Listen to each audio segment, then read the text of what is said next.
Good morning, good afternoon, and good evening, everyone. Thank you for dialing in for our Module 7 of the Digital Neonatal Nursing course. This is our second last module, and today we are going to talk about the endocrine system. So before we start, I would like just to do a quick check and to share a few rules. So all of you are now muted. Throughout the lecture, you will have an opportunity to ask your questions. In order to ask your question, you can text it in the question box on the right-hand side of your window. And if you have any questions, you can type them in any time. We will have 3 question and answer sessions. So after about 40 to 50 minutes of the lecture, we're going to have the first block of questions. Then we're going to have a second part of the lecture, and we're going to have the second block of the questions. And then we are going to do a little hands-on demonstration. And then after that, we will open the floor for the final round of questions. So I hope some of you are coming back already to our modules. For those of you who dialing in for the first time, welcome. And so just a quick round of introduction. My name is Margarita Singham, and I'm the Regional Marketing Manager for Neonatal Care at Dräger. And I'm providing the support for the region, Middle East and Africa. I'm also honored to be joined today on our 7th webinar of the series by Ms. Linda Pretorius, who is a neonatal nurse and a developmental care consultant from South Africa. So before I give word to Linda, I would like to highlight an event, a very special event that happens annually, and we are proud to support this event. Of course, I'm talking about the World Prematurity Day. Normally, the World Prematurity Day is celebrated on 17th of November, and we would like to give all the nurses, all the doctors, and all the staff that are related to the neonatal care to celebrate this day with their teams on the 17th of November. And on the 18th of November, we would like to invite you all to join the special edition of the World Prematurity Day webinar organized in conjunction with Dräger and Ms. Linda Pretorius. It's going to be a very exciting event. We are going to have international speakers, Dr. Paul Coley from the UK, talking about the labor and delivery cuddles. We're going to have, of course, Ms. Linda Pretorius doing lectures around the importance of the developmental care practices. And we're going to have Dr. Khalid from Latifa Hospital in UAE, providing his feedback on how COVID-19 had an impact on their NICU. Overall theme for the World Prematurity Day this year is embracing change. So for those of you who have already dialed in, we're going to share the invitation in the follow-up communication. And if you're interested, you can Google World Prematurity Day Dräger, and you will be able to register for the upcoming webinar. So without further ado, I would like to give word to Linda, who is going to share the insight about the endocrine system of the term and preterm infants. And as a part of the hands-on session, we're going to focus on our jaundice management solution, so our phototherapy lights and the transcutaneous bilirubinometer. So please take a seat, get comfortable, and enjoy the lecture. Linda, the stage is yours. Welcome everybody to today's lecture. Just before I start, I just want to explain to you that this month's lecture, together with next month's lecture, they actually slot in together, because what we need to understand is that the endocrine system and the brain are constantly talking to one another. And while they're talking to one another, this will affect the development of the baby. So I'm going to start off with hypoglycemia. So hyperglycemia in the newborn is defined as a plasma glucose level of less than 1.8 if you're doing a heel prick. If you're doing it as an ABG, as an arterial blood gas, we would expect it to be 2.4, and I'll explain that to you now. So for the newborn, first 24 hours, we would like it above 1.8. If it's arterial, 2.4, and the reason for that is, the thought pattern is that the arterial blood is still getting to the cell, so it needs to be higher than the 1.8, which is coming from the cell or the tissue glucose at that stage. And this was based on the Cochrane review from 2006. They haven't changed it. I've checked it. It is still at that level. Hypoglycemia is probably one of the most common neonatal problems which occur in the first 24 hours of life. And long-term hypoglycemia can lead to neurological damage because there could be seizures. It could be subtle changes to the brain, which would give us personality disorders, developmental delays, cardiovascular dysfunction. It is very important to check that glucose as the baby is born, and if necessary, address it immediately. Commonly, late prem, so we're talking about the 36 to 38 weekers, they tend to drop their glucose quite quickly. Hypoglycemia, the causes are prematurity, perinatal stress, asphyxia, small for gestational age, infant of the diabetic, late feeding, and the other big reason can be septicemia if it's not addressed fairly early on. So what are the signs and symptoms of hypoglycemia? Remember that during the pregnancy, 70 to 80% of circulatory glucose comes from the mother via the bloodstream and diffuses through the placenta, as we discussed in both the respiratory and the cardiac block. However, the baby starts secreting its own insulin from plus minus 20 weeks. So if the mother has got gestational diabetes, there will be a higher glucose coming across to the baby, and you all know the risk of that we will see a fat baby, but it could be developmentally actually, could be a much bigger baby, but developmentally it's actually behind. So it's important that you know that from about 20 weeks, the baby starts secreting its own insulin. So what are the signs and symptoms of hypoglycemia, hypotonia, or floppiness?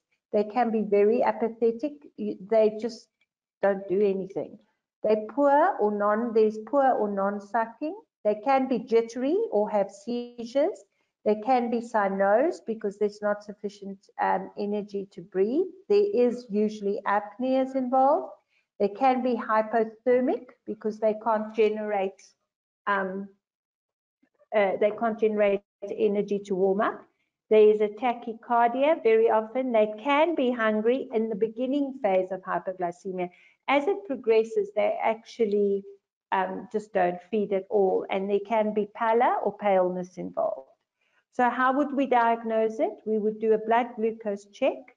We could do a urine test as well to check if there's spilling of glucose, and we may consider doing a metabolic screen because inborn errors of metabolism does occur in babies, and earlier picked up, less damage done. What is the management?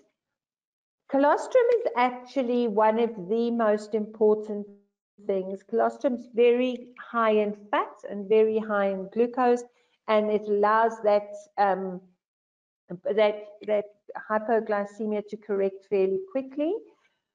IV therapy can be given with a glucose bolus. Nasogastric feeds can be done.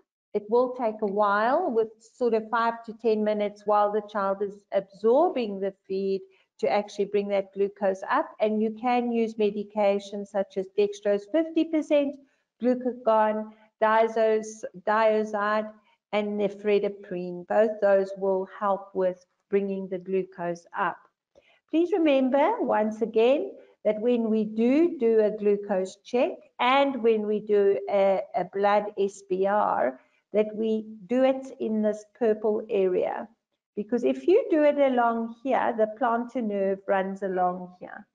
And if you happen to hit the plantar nerve, later on these children definitely have problems because they battle to keep their feet on the ground because of pain that they've perceived in this area. So it's always only on the side. Hyperglycemia is far more common, especially in our microprems and in the nanoprem. And we see it as a sign of stress. So the neuroendocrine response to stress is characterized by the overproduction of glucose, also called glucogenesis, and or insulin resistance. And this prepares the body for flight or fright. Now, before I go any further, the concept of fight or flight is very, very important. And in developmental care, the entire system revolves around flight or fight. So if you were to go outside or be chased by a saber-toothed tiger, yes, they don't exist, but let's pretend, what would happen? Well, the first thing that would happen is that your pupils would dilate so that you can see better. After that, your heart rate would increase because your body's saying you're going to have to run or fight, you need energy, and we need to get that energy through the body, so the heart rate increases. At the same time, your breath deepens, you take in more oxygen because you're going to have to do something. And those are just a few of the parameters where it starts dealing with. Now, in short bouts, fight and flight is very healthy. In long periods of flight and fright, we very often can see changes to the developing brain, so the prem brain, as well as the term brain. If they have been admitted to intensive care, there will be changes. And this hypoglycemia is part of those changes. It causes changes. So stress hypoglycemia, very common in intensive care patients and is an indicator of disease severity.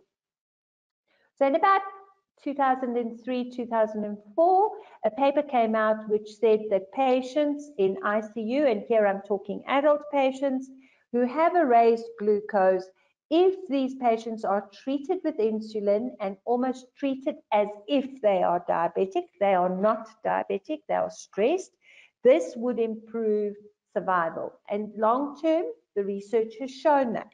So during severe illness, a patient may not only develop hypoglycemia, but they become glucose intolerant or insulin resistant. And this is for a short period of time. And for that reason, in intensive care, we treat hypoglycemia above a certain level with insulin. There is a strong correlation between the severity of hypoglycemia and poor outcomes, length of stay, and late onset sepsis. Obviously, the late onset sepsis is quite explanatory because there is glucose for the bug to survive on. A degree of hypoglycemia, so less than 12.5, is acceptable in the neonatal intensive care, as long as there's not spilling of glucose across the renal threshold. If there is spilling with a higher glucose, so you do the glucose check and you see that the glucose is 10, and you then do a urine check and there's glucose in the urine, that baby is already spilling glucose across the glucose threshold. And for that reason, we would consider starting insulin for the baby then. Hypoglycemia and cortisol levels are very, very closely linked. So I've got a quote here from Critical Care in 2013. Adrenal cortisone output increases tenfold with severe stress to approximately 300 milligrams of hydrocortisone a day. So if you know the standard Janssen Solucortef medication, one of those is a 150 dose, so it's twice that. And in babies, it can be just as bad as that. At the same time, the adrenaline will raise 50-fold, and the main source coming from the adrenal medulla. These hormonal changes result in a metabolic, a cardiovascular, and an immune response. And that is where the hypoglycemia comes from. So the cortisol release, the stress from what's happening, actually the end result is hypoglycemia. And you need to watch these patients very carefully, because if you do, you will notice that together with the hypoglycemia, your heart rate has increased, the baby's probably breathing faster, and your saturations may tend to drop. Not by a lot. So the heart rate generally increases between 10 and 20. The respiration goes up and usually runs between 55 and 65 breaths per minute. And the saturation drops, it could drop from say 96 to 92 and just hover there. But the changes are there. No, at that same time, the cortisol is now starting to affect the baby on its brain, at brain level. Hypoglycemia, so Hart and colleagues have shown that hemorrhage, sepsis, and hypoxia result in high levels of adrenaline being released. And this means that mild to moderate hypoglycemia would be protective in acute stress and disease. Ladies and gentlemen, that's where the secret lies, acute stress, not chronic stress. Anything that has lasted for longer than 6 hours is no longer acute. In the very ill patient, the higher the level of glucose enhances the transfer to the cell, acting in a protective manner. And previously, in intensive cares and well-run intensive cares, the doctors would sort of keep that glucose between 4 to 7. Now they're riding it between 4 to 8 because of this protective manner that occurs. So the hypothalamus, the pituitary, and the adrenal gland are all involved in this situation. Glucose reaches the cell via the bloodstream. It enters the cell via diffusion, and this means it moves from a higher concentration to a low concentration, but it can only be facilitated with insulin. Therefore, if the glucose reading is higher, we tend to give the glucose so that the glucose will shift from the cell, from the circulatory volume into the cell. So while we're here, let's just discuss this. Imagine this is the bloodstream, and here are the glucose components sitting here. This is the cell, and the cell needs a certain amount of glucose because remember, in the cell we have the mitochondria, and that is the powerhouse of the cell. So to keep the cell alive, it needs 3 components. It needs glucose, it needs oxygen, and it needs plasma or fluid. So if the glucose is raised here and there's insufficient insulin or insulin resistance, the insulin acts like a little key. What insulin does is it acts like a key and it opens up the cell and allows the glucose to move in. With the glucose, we will get fluid moving in, water, because glucose always takes water with it. So if you have insufficient insulin in the circulatory volume here, it cannot open the cell and bring the glucose into the cell. So whether you have hypo or hyperglycemia, the cell will always be the area where the glucose is low. The bloodstream is where the hyper or the hypo occurs. So if we don't have sufficient glucose, then it cannot enter the cell. And if we have too much glucose and not sufficient insulin, it cannot enter the cell either. And that is where the whole hypoglycemia originates from. So it's very important that the reason why you're giving the insulin is to pull the glucose from circulatory volume into the cell, and with that you will take fluid, which will prevent edema, else you'll have third space shifting. Should the gradient be insufficient, this may lead to impaired cerebral and immune function. So if there's not enough glucose, especially on the premature brain, this can lead to impaired cerebral problems. Paired with a high cortisol level, this always leads to developmental delay.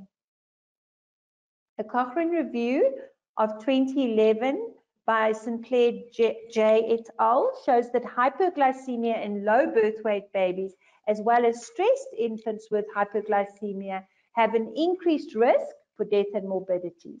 Morbidities being things like intraventricular hemorrhage, NEC, ROP,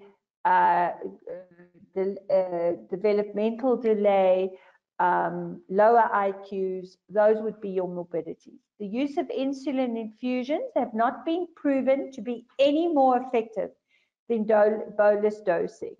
And this is very important. You still give the bolus via the IV, but you're going to give it as close to the entrance into the body as you can, so that it's not absorbed by the IV therapy drip giving sets, if I can say that much. So infusions are not proven to be superior. It's very important to note that. Also, please, there is a tendency amongst many doctors to want to check that glucose every half an hour, that they want to check it fairly regularly. There's no benefit in that. Once you've checked it, give it a few hours time to sort out. Just pricking and pricking and pricking is of no benefit, and it actually causes pain in a baby that hasn't got good pain coping mechanisms. Urine testing remains very important. Oh, come on.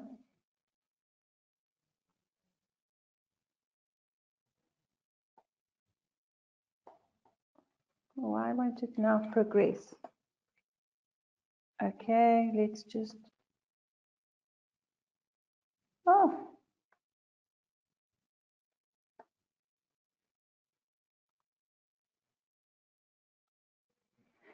Hypokalemia, also a major endocrine problem in the first 2 days of life. This is when the calcium level in the baby drops. It is very common amongst preemies, the infant of the diabetic, birth asphyxia and hypoparathyroidism. Very common in babies. And the reason for it is up until the moment the baby is born, the calcium is actually coming from the mother. And what it needs is the endocrine system is developed in such a way that the baby needs to drop its levels to start its own system, to kickstart its own system. So calcium needs to drop a bit to kickstart its own calcium production. And very often, this is where we can have problems. If you are quite astute at observing babies, what you would see is in the first 2 days of life, they become quite jittery, and it's because of this calcium and its feedback mechanism. For it to start working, it needs to drop, and many babies are asymptomatic. Some babies aren't, and they start developing what we call tetany, not tetanus, tetany. So there's a tetany, they'll get stiffness of their limbs, and the way we treat it is actually by giving magnesium, not calcium, because the magnesium pulls the calcium into the cell. So what are the signs and symptoms of hypocalcemia? Hypertonia or a floppy baby. They can have tachycardia, they can be apneic, they can be tachypnea, they can be lethargic, they're very jittery. Tetany, where the arms are actually quite stiff and sometimes misdiagnosed by new nurses in the unit as being a seizure because it's stiff, and they can actually have seizures from this. And seizures with this would be very subtle. It would be the cycling of the legs, the snaking of the tongue, eyes maybe, but it can happen.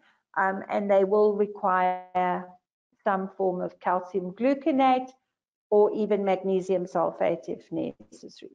There is a late onset hypocalcemia, which starts at around day 7, and this one is symptomatic. And it's often due to a low vitamin D level, hypomagnesium, and an increased phosphate intake. Hypocalcemia is treated on symptoms and blood levels, and the dose here is 1 ml per kilogram diluted with equal amounts of sterile water. Please note it's calcium gluconate that we would give here and not calcium, I think calcium phosphate. It's very important that you give and what you will see is virtually almost immediate relaxing of this baby. This late onset hypocalcemia needs to be investigated. Please also know, and we will discuss it a bit later, is that low vitamin D levels often precipitate late onset sepsis.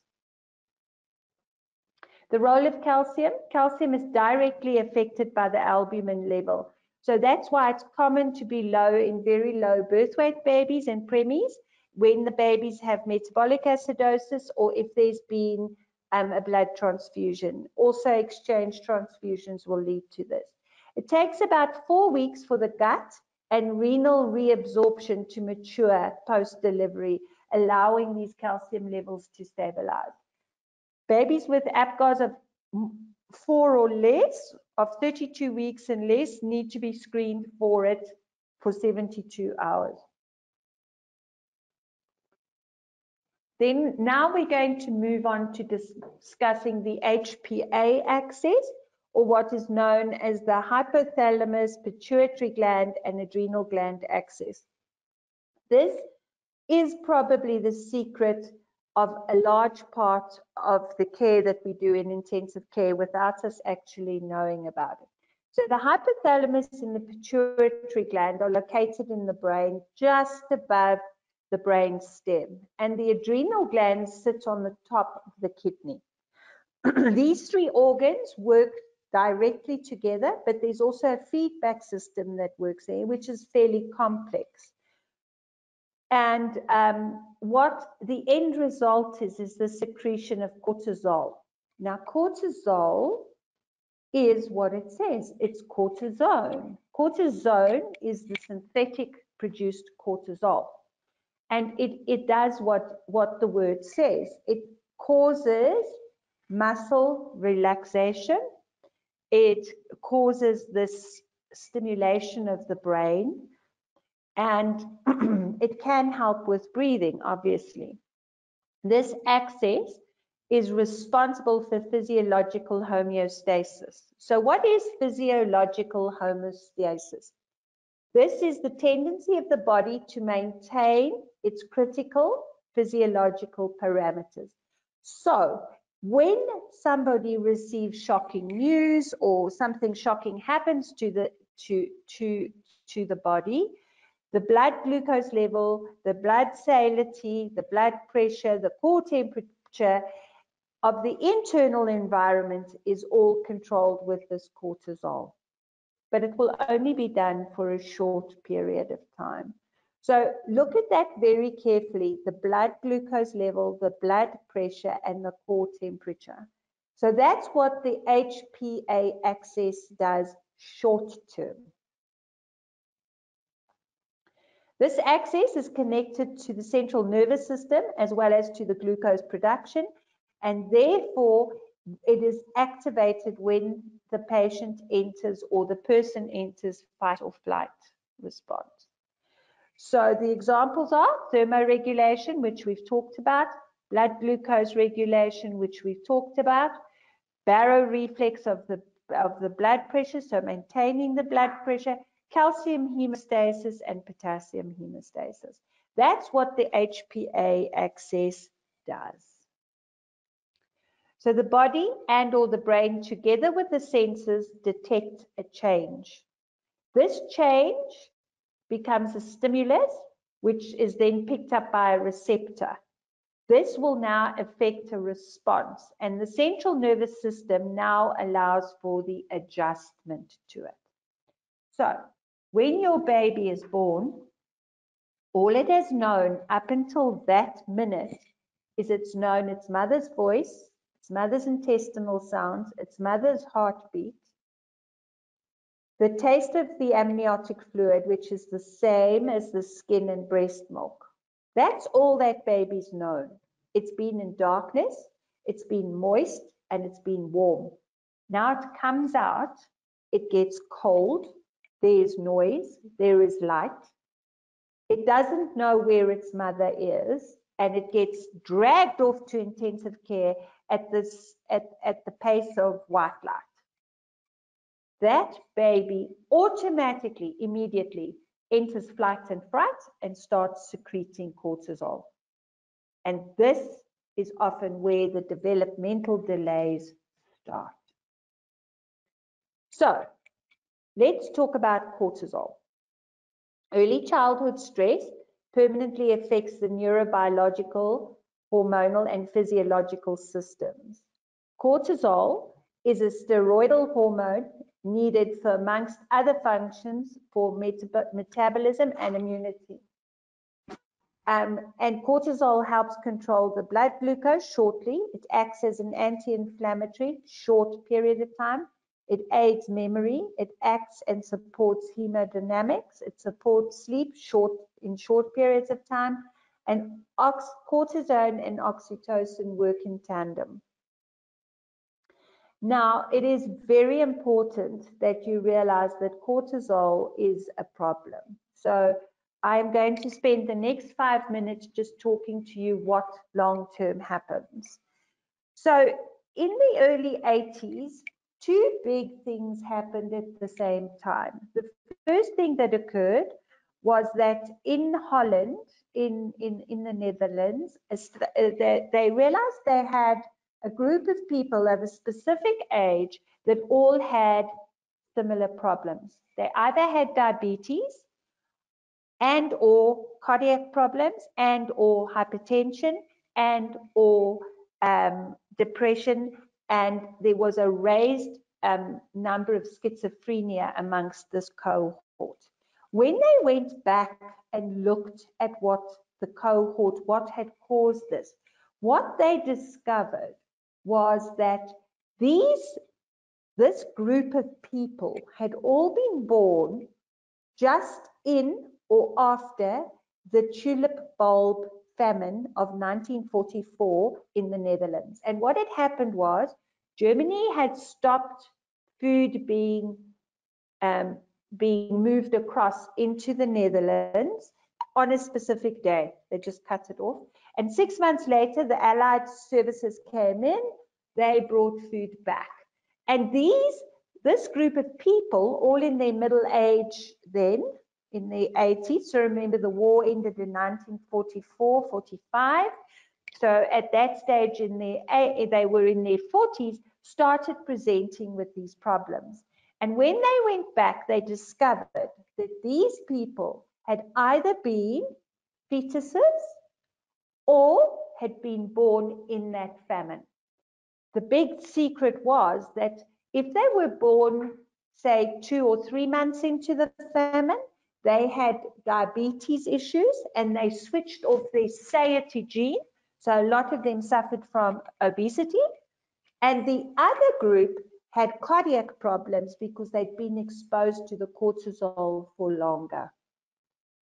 At the same time in the States, there was a weight loss clinic where a doctor had various patients that he had, and amongst them was a nurse who worked night duty. Now, you all know that night duty leads to obesity. Most people gain weight working night duty, and it's due to the cortisol. And so this lady was large. She weighed 300 pounds. She lost 150 pounds, and she then came back to actually have gained 36 pounds in 3 weeks. She then disappeared and came back 18 months later. And when he interviewed her extensively, it came to light that she had had a problem that a patient had made advances towards her. But as a child, she had suffered sexual abuse. And this led to the so-called discovery of ACEs, or adverse childhood experiences, and the study that occurred there. And what we have found is that in America, in a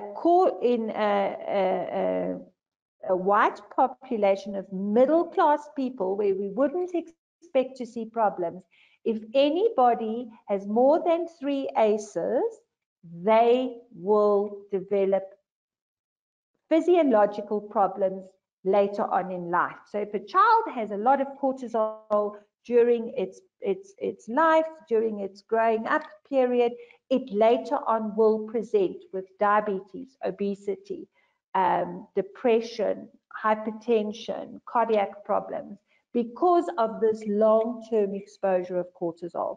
So I'm telling you this whole story to explain to you how important cortisol really is. So cortisol can be affected by the gestational age, the disease of the baby, antenatal steroids, and stress in the NICU. Babies with prolonged rupture of membranes have been shown to have very high levels of cortisol. And if a baby is handled correctly, it can correct by day 3. However, many babies maintain these levels for a long period of time. So let's look at the effects of cortisol on the body. There's decreased metabolism. What is the problem we see in intensive care? They battle to gain weight, or they battle to absorb feeds. There's depression. Well, we don't see it in intensive care, in neonatal intensive care, except that the baby may actually be low reactive. There could be hypertension, that is in adults. In babies, sometimes we see hypotension, but you can see hypertension. They are chronically fatigued, so they don't feed properly. There's sleep deprivation, which occurs. Migraines we won't talk about. Tunnel vision. So it can affect these babies' vision. There's reflux. And very often, oh, but preemies always have reflux. Yes, because they have cortisol. There can be hostility. They can be hungry. This we often see in units where the babies become centrally overloaded, that they overfeed, and that gives us problems much later in their infancy. And there can be arthritis or pain. There's also decreased immunity, which leads to late onset sepsis. Antenatal steroids will reduce the cortisone secretion, especially in the microprem. This is what the study in 2017 is showing, but we're now starting to think that the preemies actually respond to it quite highly. Cortisone alters brain development, and it will reduce the growth of the cortex of the brain. And that's very important, because your cortex, and that's where your convolutions are, is where your intelligence sits. So whether we have Einstein's brain or Elon Musk's brain or Bill Gates's brain, they weigh similar to your and my brain. The difference in those brains are that they have lots of convolutions, lots of folds. And that's what cortex growth gives you. Cortisol can lead to adrenal insufficiency, so it shows up as hypotension and tachycardia, and that in itself can cause brain damage due to a lowered cerebral brain perfusion. And there's a correlation between BPD developing and high levels of cortisol. On an emotional level, these children are prone to anxiety later on, depression, ADHD, ADHD, and autism. Lots of preemies will present with these problems later on if the neurodevelopment and the endocrine systems haven't been checked properly. Low cortisol In normal pregnancy, cortisol levels are at their highest at birth, and they usually normalize within 5 days. But it can lead to low weight gain, fatigue, muscle weakness, emotional deregulation, very common in the baby with developmental delays, disrupted sleep patterns. This is major because anyway, in an intensive care, babies do not enter deep sleep often unless you make an attempt to do that. And cortisol by day 3 is dropping in the term and the preterm baby. But the preemie remains with elevated levels at times due to immature feedback and tissue sensitivity. And this is where the problem then arises. So how do we counteract cortisol? With another hormone called oxytocin. Oxytocin inhibits the secretion of the adenocortisol hormone and the decreasing the production and release of cortisol, and it allows for the regulation of the hemodynamic system. Now, you will only release oxytocin in specific situations. So oxytocin is released during the vaginal birthing process. It is released in small amounts via the breast milk. It happens during skin to skin. It later on can be stimulated with massage, and it happens during sex. So it is very important that cortisol, it's what we call the love hormone. It relaxes, it allows you to feel calm. When a baby is born, there's high levels of cortisol. The baby goes skin to skin. It starts making eye contact with the mother. And when that starts happening, attachment starts occurring, or what you guys sometimes talk about, bonding. To me, bonding is an element of attachment, and it also stimulates lactation in the mother. It also appears to be affected by epigenetics. What does epigenetics mean? So, if you are born, you have your genes. That is, your genes are your genes, they are what they are. And here I'm not talking about blue genes, I'm talking about genes as in G-E-N-E. Epigenetics is the surroundings or the area you are in, plus the nutrition you receive. And those two things will either enhance or damage the optimization of the gene. Early separation from the parent will reduce the effects of oxytocin. This is very important. And if you go and look at what the theme for World Prematurity Day is this year, it is termed zero separation, because we have started realizing during COVID that this effect and the loss of oxytocin has started affecting these babies negatively. One of the ways of stimulating oxytocin release in your unit is to get the mothers to massage babies' hands and feet, and that way they will release oxytocin and calm down. Early reduction of oxytocin exposes the child to enhanced vulnerability and the development of psychiatric disorders, and they don't actually develop resilience against stress. This is why we need a reactive parent, which is calm, caring, kind, and present to actually help the prem get through intensive care. So, the early caregiving experience will have a profound effect on the baby's physiology, the neurodevelopment, and the baby's behavior. The brain is very plastic at this stage, and the interaction is and if the interaction is inadequate, the brain very quickly learns to downregulate by reducing this, being sensitive to oxytocin. So this is very, very important, a very important concept here. If the baby doesn't receive sufficient skin to skin, if the baby doesn't receive sufficient affection in the early stages, The oxytocin receptor flattens and long-term will blunt that individual. Kroll shows that the better the quality and quantity of oxytocin releases, the easier the baby's system upregulates and oxytocin receptors remain sensitive. What this means is that the baby then becomes an easier, happier baby.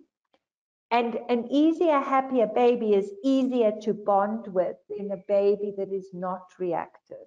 Please remember that initially, sensory processing disorder, that's what SPD stands for, is a physical problem, but left untreated becomes a mental issue because it involves the oxytocin. So what you will see here is that these are weeks from birth here and months here. You will see that the sensory pathway is the most important part of it, because as a mammal, you must be able to survive when you're born, and you survive on your senses. Your eyes get bigger. You can feel, you can smell, you can hear the danger. So if you were born as a little buck or you were born as a baby elephant, within 30 minutes you can run. And the reason for that is your sensory pathways, which are at its peak. Look, language only really starts at 36 weeks. And higher cognitive function even much later than that. So the survival depends on the sensory at birth.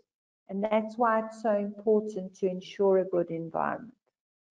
Cortisol and oxytocin work against and give the poor response to cortisol. Skin to skin raises the oxytocin, allowing the negative side effects to reduce, and allows for the baby to be in quiet alert. This is what quiet alert looks like.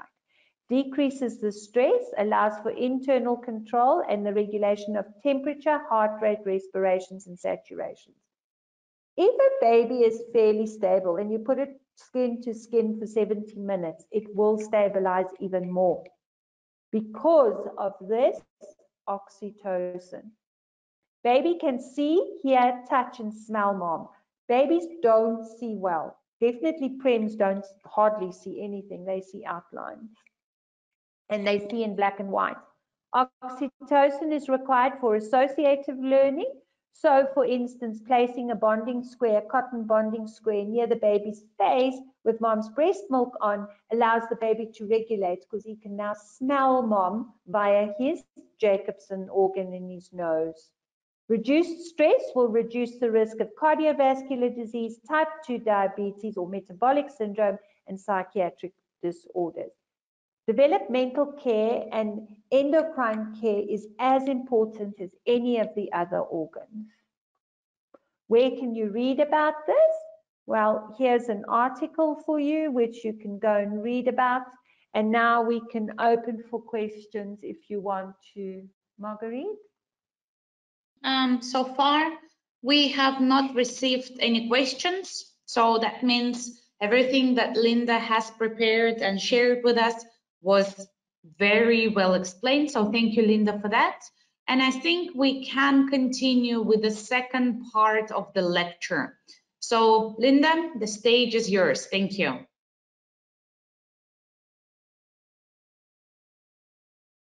Thank you. So now we're going to talk about something that came up every single time when Katja sent out the surveys.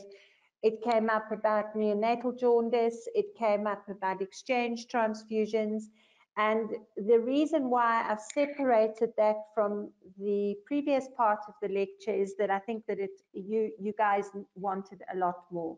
So neonatal jaundice is the deposit of bilirubin in the skin as a result of increased red cell breakdown. Now, because we are practicing delayed cord clamping, we are starting to see more and more neonatal jaundice. And this is because the return prior to clamping the cord of the HB is higher, and that leads to the breakdown of blood, because remember that fetal hemoglobin lasts 90 days, and adult hemoglobin lasts 120 days, and so breakdown occurs more commonly. Neonatal jaundice is a common condition in premature and term infants, especially since we have been doing delayed cord clamping. So we are seeing more of it, and there is a tendency to start the lights a bit earlier as well. Breast milk fed babies, especially to prem babies, often delays the clearance of jaundice because of the immature liver and the excretion by the mother of the B glucocornurase enzyme in breast milk, and that prevents the babies from conjugating, because remember that we have unconjugated jaundice, and then it has to conjugate, and unconjugated bilirubin can penetrate the blood-brain barrier and can become neurotoxic. So it becomes very, very important that we conjugate that bilirubin, because then it can be secreted via the urine, a little bit via the skin, and via the gastrointestinal tract.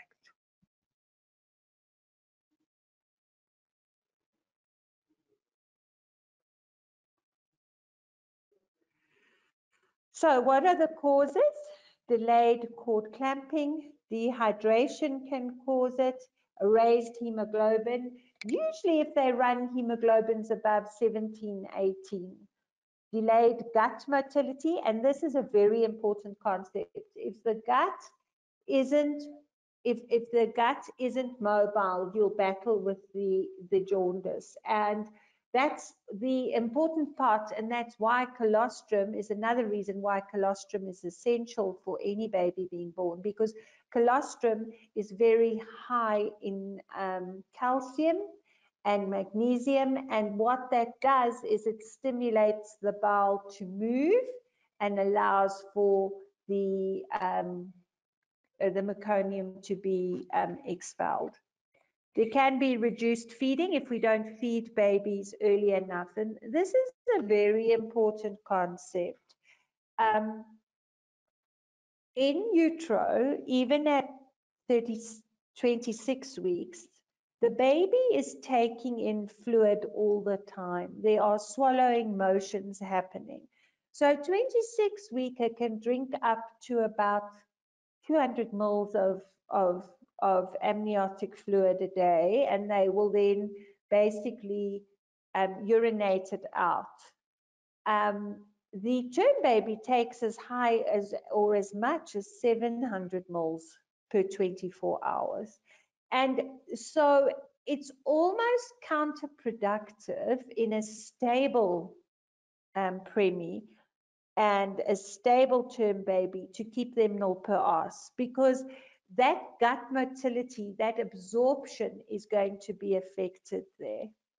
A cephalohematoma can cause neonatal jaundice very often if there's a big bleed in the scalp. And an infection, some infections, especially the gram-negatives, can cause neonatal jaundice. So what are the signs and symptoms of neonatal jaundice? Well, the skin appears yellow, the eyes may be yellow, the babies can be lethargic, there's poor sucking, they can be hypoglycemic, and the tests we would do is a bilirubin test, which is either you draw blood or you prick the heel and bleed the heel and do it that way, and you can do transcutaneous bilirubin. Marguerite is going to cover the transcutaneous part of it, but just to let you know that you do need the blood test before you start the transcutaneous readings. The issue with neonatal jaundice is if the babies have gone home, and here we're not talking intensive care, but in clinics very often, these babies come in and the mothers have dressed them in yellow clothing, and then they look even more yellow. And then in South Africa, we have a very specific problem that arises in that turmeric is often fed to these babies at birth. And I think that there probably was a good reason to start that. But now, now it isn't, well, it can actually be dangerous, but it also gives these babies a further yellow tinge. So turmeric does cause it as well. Just be aware of that. So what is the treatment? Phototherapy, IV therapy. So phototherapy, if the lights are started early enough, and if the lights have been tested and the lights are working adequately, that's usually the way it goes, and we can just continue feeding the baby, doing whatever else we need to do. However, if the level is creeping up fairly fast and it is a high level, then we would look at giving IV therapy. The reason being that the baby will rehydrate and urine fairly frequently and pass the conjugated bilirubin that way. Some countries and some hospitals will use formula. And the reason for this is because the mom is probably still secreting the beta glucuronidase, and we just want to wash the bilirubin out. It's not a good idea to do this because obviously the gut-brain axis will be affected, because formula gives you a different gut biome than what breast milk will. And then an exchange transfusion. If babies are fairly dehydrated and they have a high reading, we will, occasionally they will consider doing that because they have no other option to do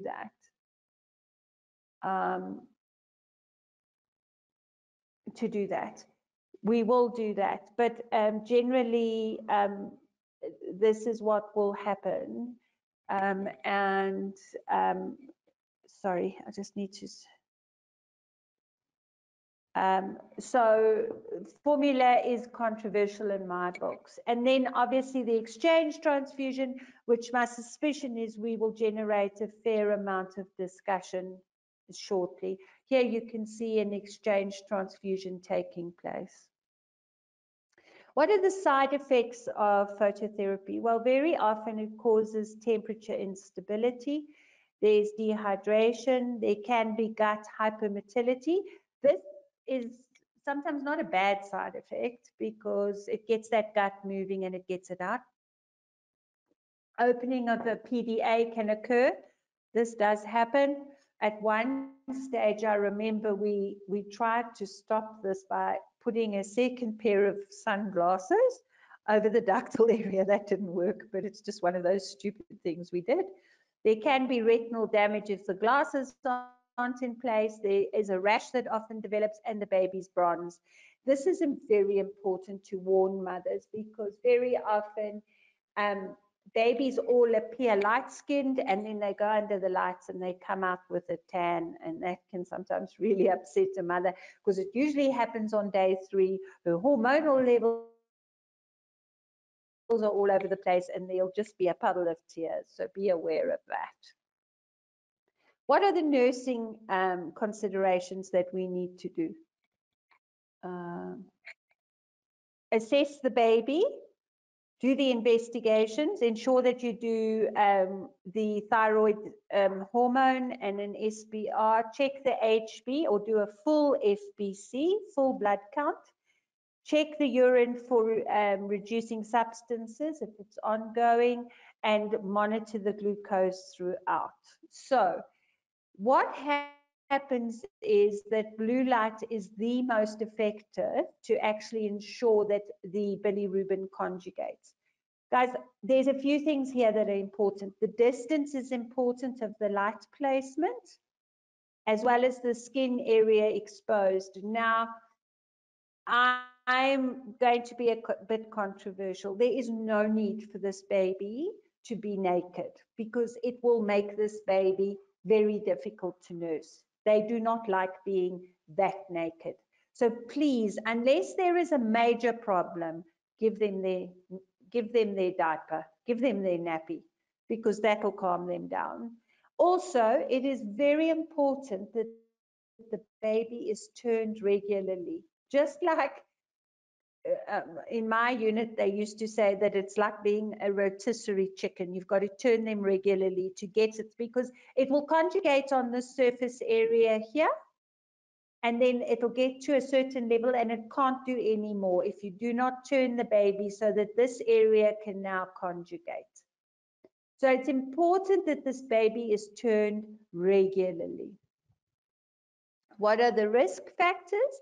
Well, you could have an ABO incompatibility. This often happens with a mother that is negative, rhesus negative. Kefla hematomas, big problem.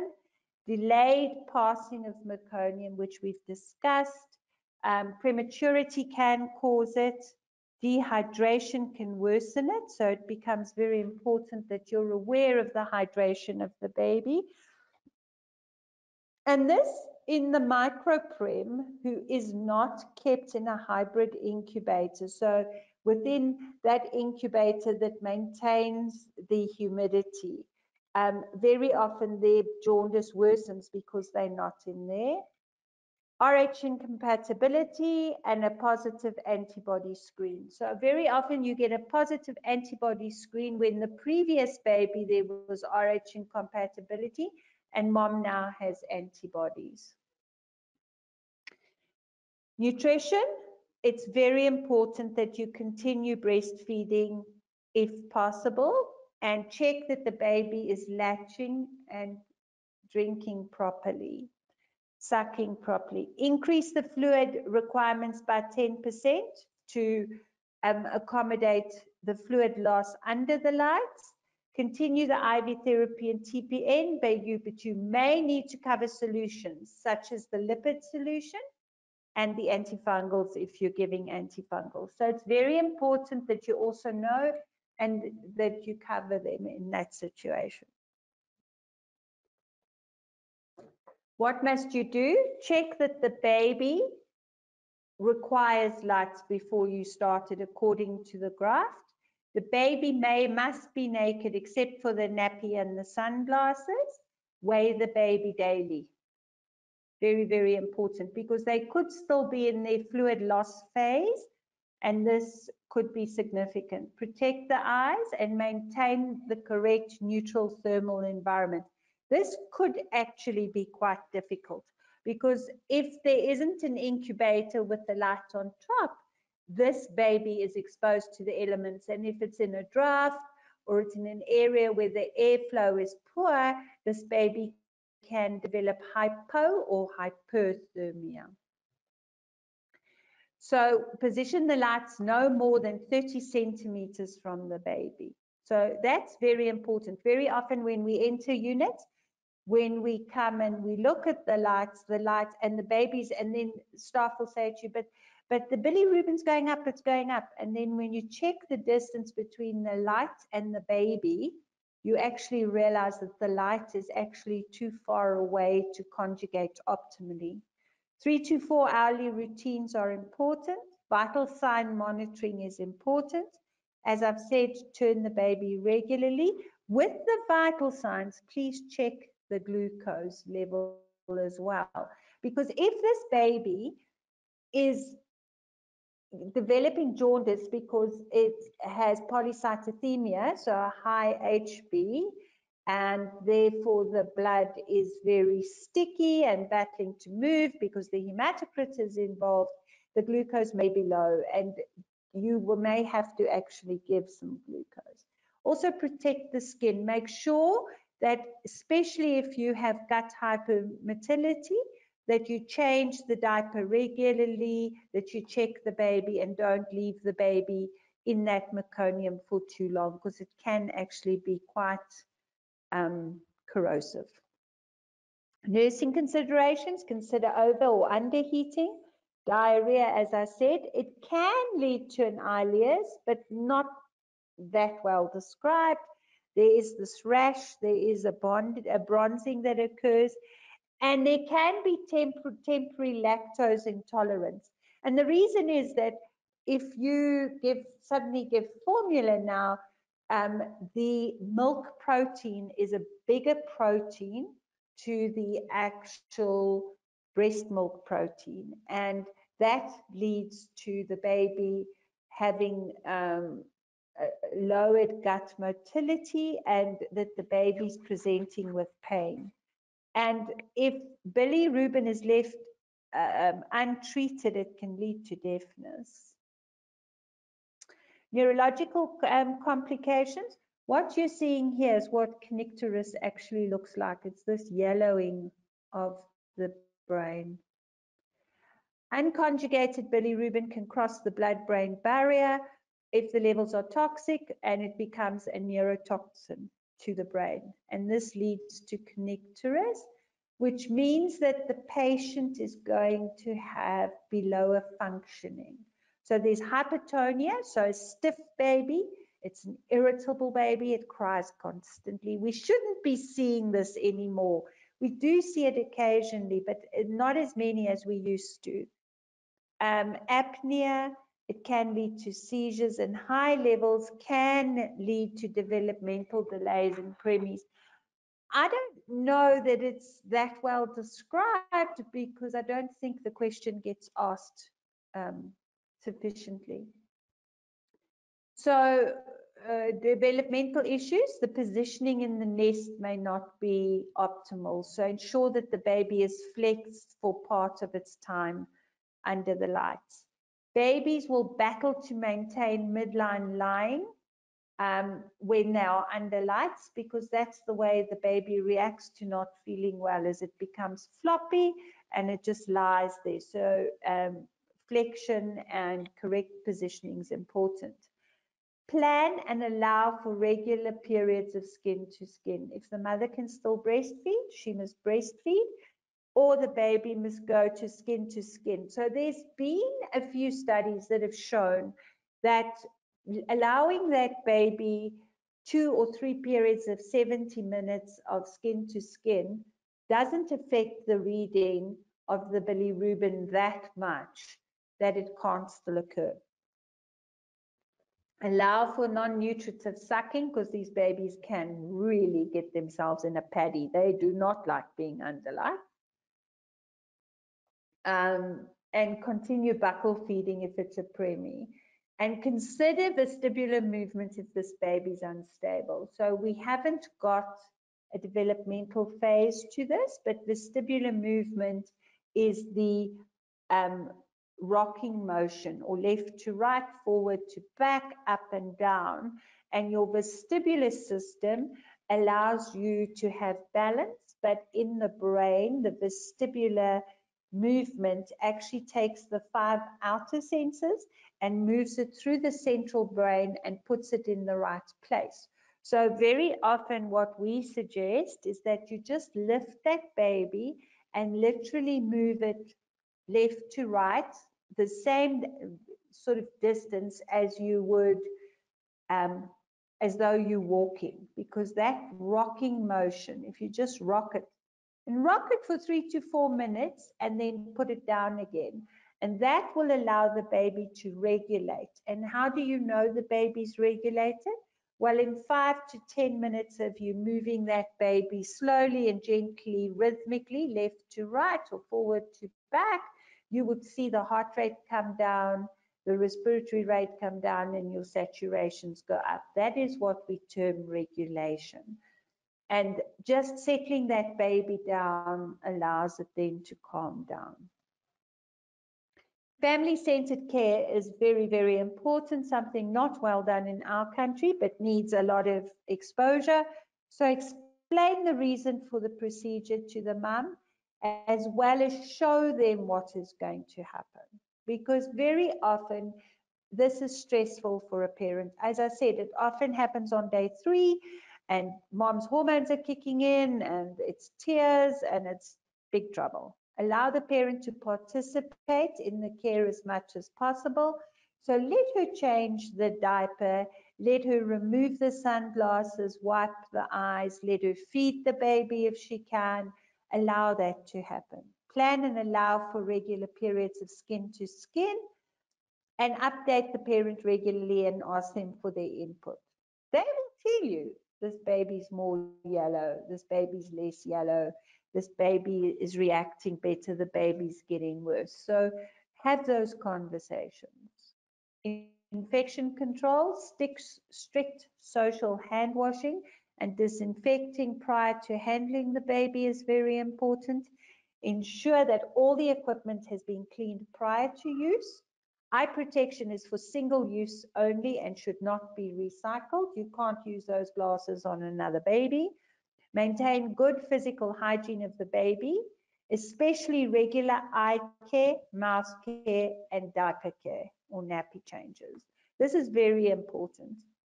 Also, when you change that diaper, ensure that the cord and the umbilicus is outside of the nappy. Don't let it be in the nappy because that will allow for it to become moist and mucky.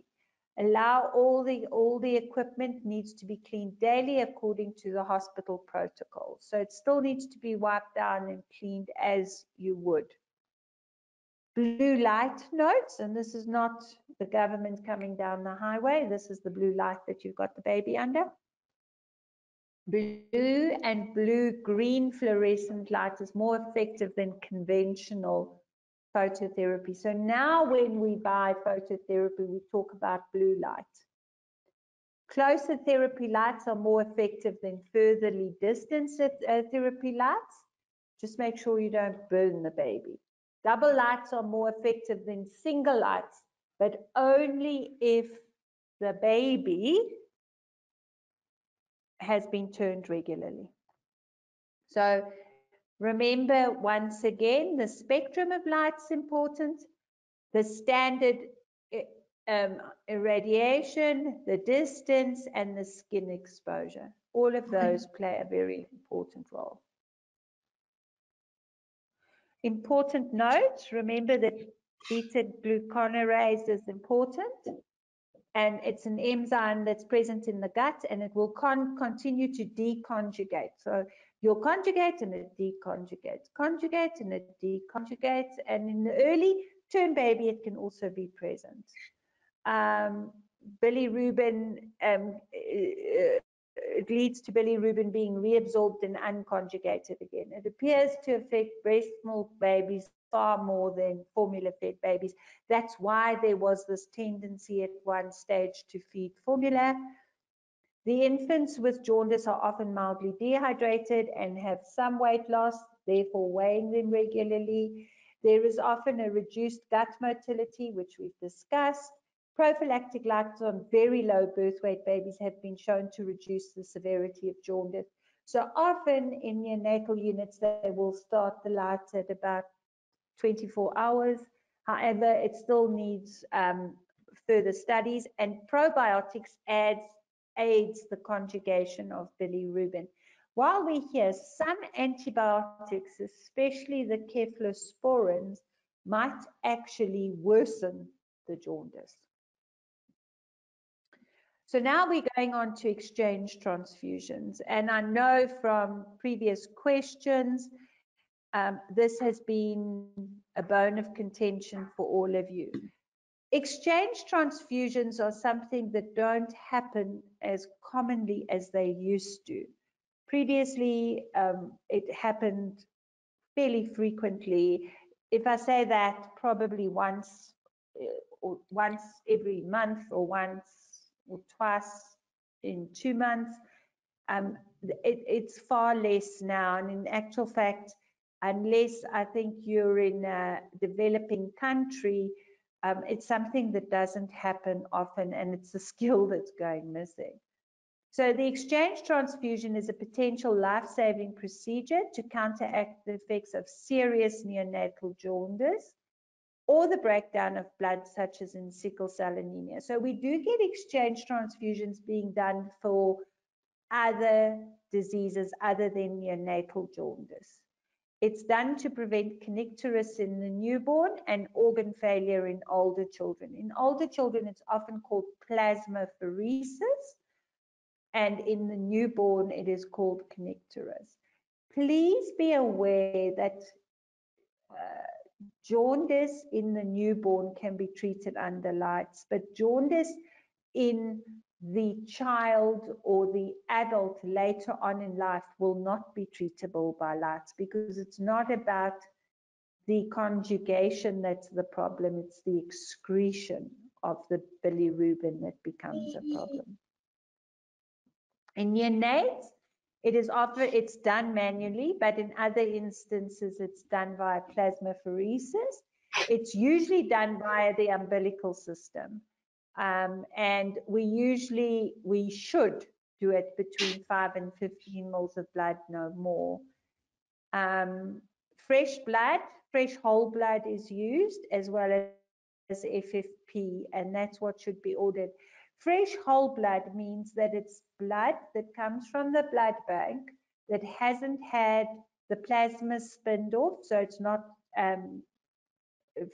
packed cells, and it's less than 5 days old, and generally they tend to use an older donor's blood, and it's considered a sterile or an aseptic procedure.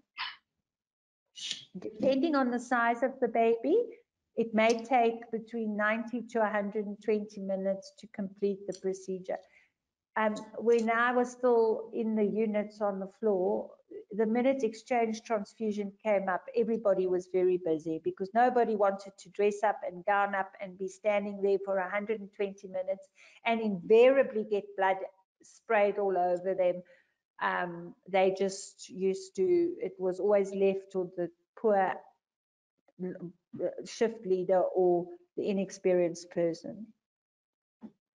It requires a dedicated doctor and at least one professional nurse. The baby needs to be continuously monitored, including glucose, calcium, and its ABG or arterial blood gas. You do need resuscitation equipment as close as possible and oxygen, because these babies can become unstable. Remember that an exchange transfusion is basically taking up to 70% of the baby's circulatory volume, its own blood, and swapping it for whole blood.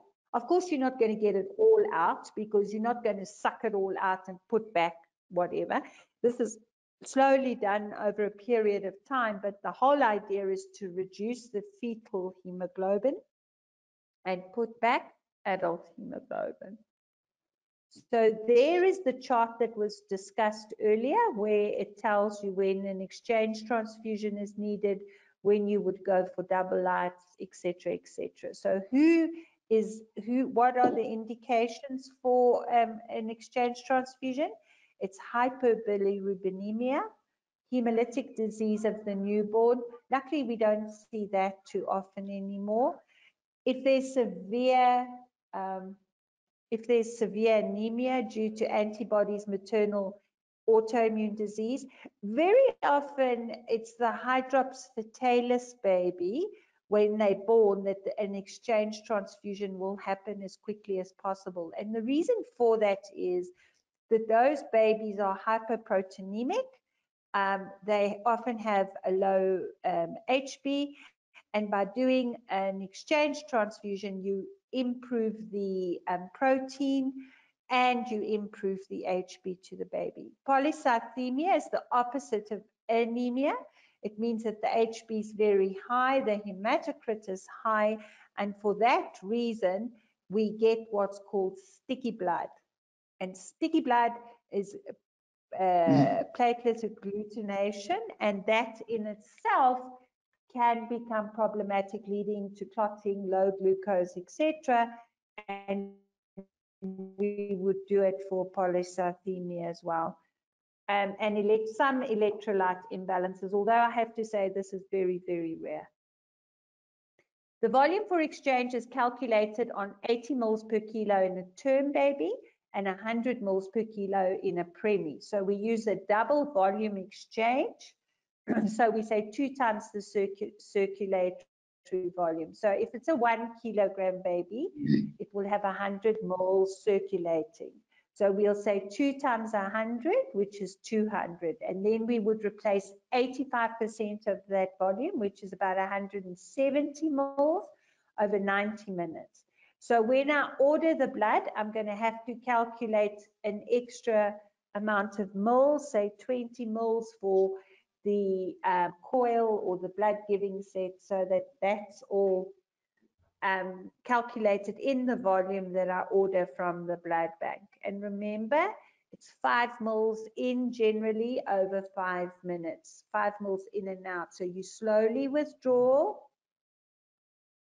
and slowly put in, because if you go too fast, you'll cause hemodynamic instability.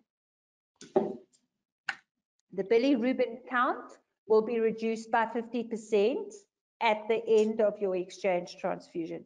However, it rebounds quite quickly and you will be back to 66% of the initial reading within 4 hours. The sodium and the calcium and the glucose may become an issue, so you've got to monitor those during your exchange transfusion.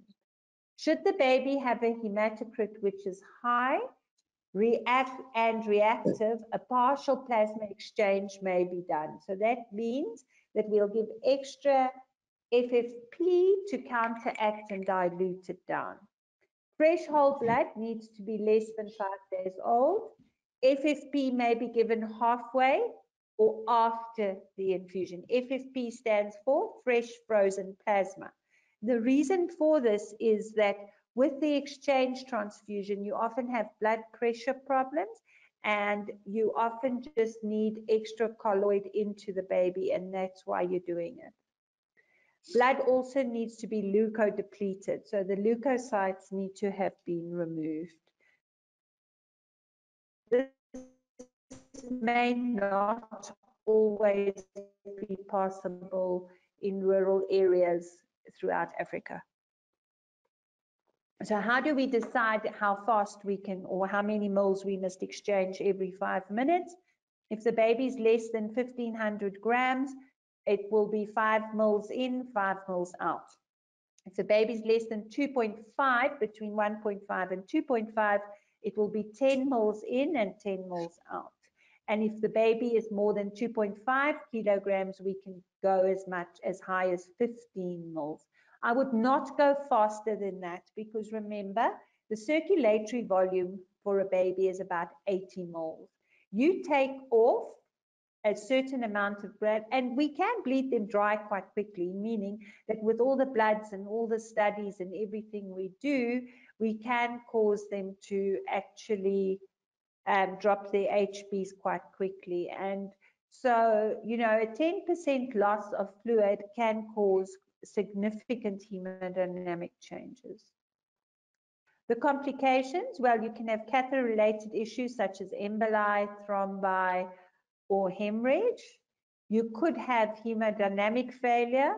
You can have hypo or hyperglycemia, hypo or hypocalcemia, or hypokalemia. Kalemia refers to your potassium. Calcemia refers to your calcium levels. And you could have acidosis developing. What are the complications during and post-transfusion? Arrhythmias can occur, especially if you go too fast. Bradycardias, neutropenia, because you've used leukodepleted bloods. NEC, because you've dropped the blood pressure, you've lost gut perfusion and your blood pressure, hypertension, so you will get NEC, or you can get feed intolerance, you can get septicemia, and you can, and very often do, get hypo or hypothermia. So how do we do this? Now, this little baby here is commonly on what we call the crucifix position. except that it's not as bad as they used to be. They literally used to have the arms out that way.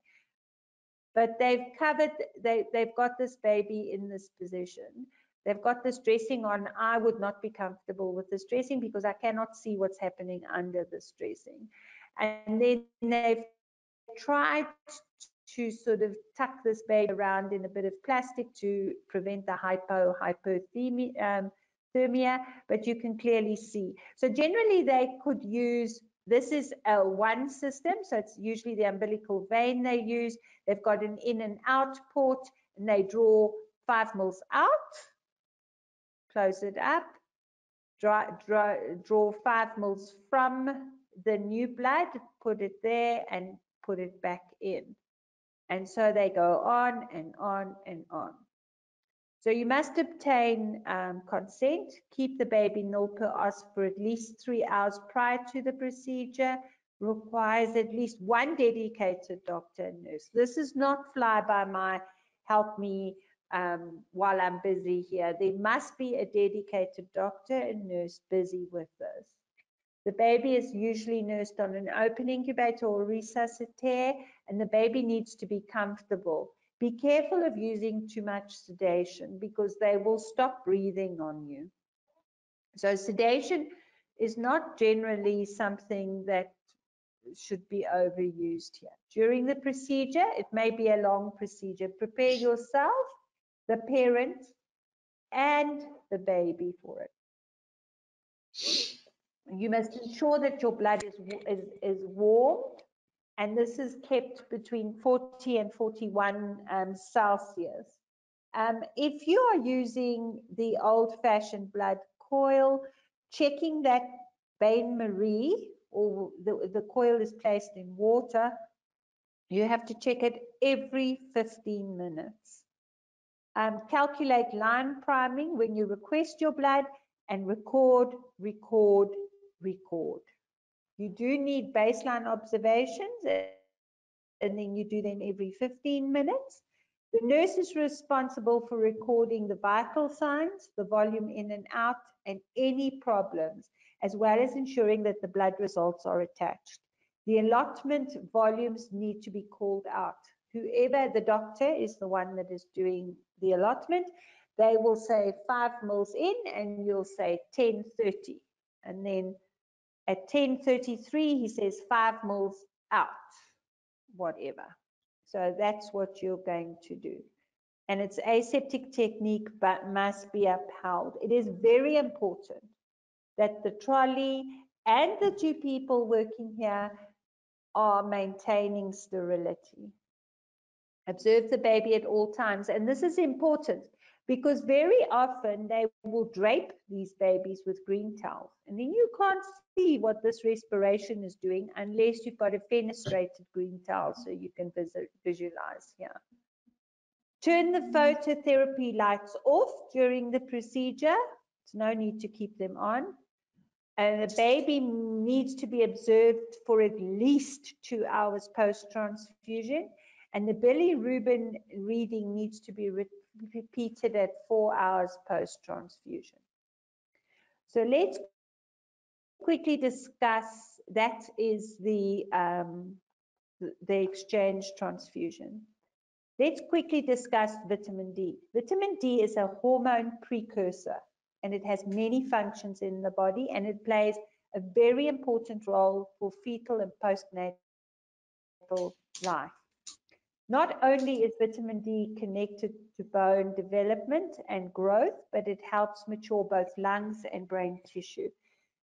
Lowered vitamin D levels in a mother has shown to attribute, not cause, attribute to prematurity. The fetus receives its vitamin D from the mother via the placenta, and more studies are showing that it can have a causative effect. We do not do sufficient vitamin D levels in pregnant ladies. Low vitamin D levels in an infant is shown to predispose them to late onset sepsis. Babies born in late spring, early summer are at less risk, as their mothers usually have a higher vitamin D level. We actually probably do not supplement vitamin D quick enough or at high enough doses to prevent actual lowered vitamin D. Vitamin D is starting to play a very important role in preventing or it plays a very big role in breast cancer, and vitamin D generally also has to do with your mental health. Lowered vitamin D relates to the development of type 1 diabetes mellitus in children. RSV infections and the severity thereof is linked to lowered vitamin D levels. And most pediatricians actually don't consider this. I've left the article there for you. Allergies and atopic disease post-discharge, especially in the microprem, can happen because of lower vitamin D levels, and hypokalemia may develop due to lowered vitamin D levels. Kalemia is your potassium. There are the articles for you with regards to that, and there's who you can follow. And now we can go to questions if there are any questions. Hi, Linda. Yes, thank you very much. I think that was very comprehensive lecture on the endocrine system. And we do have questions already. And for those of you who have further questions, please type them into the question box. So the first question is, could you briefly explain how phototherapy affects the opening of the PDA, please? Thank you.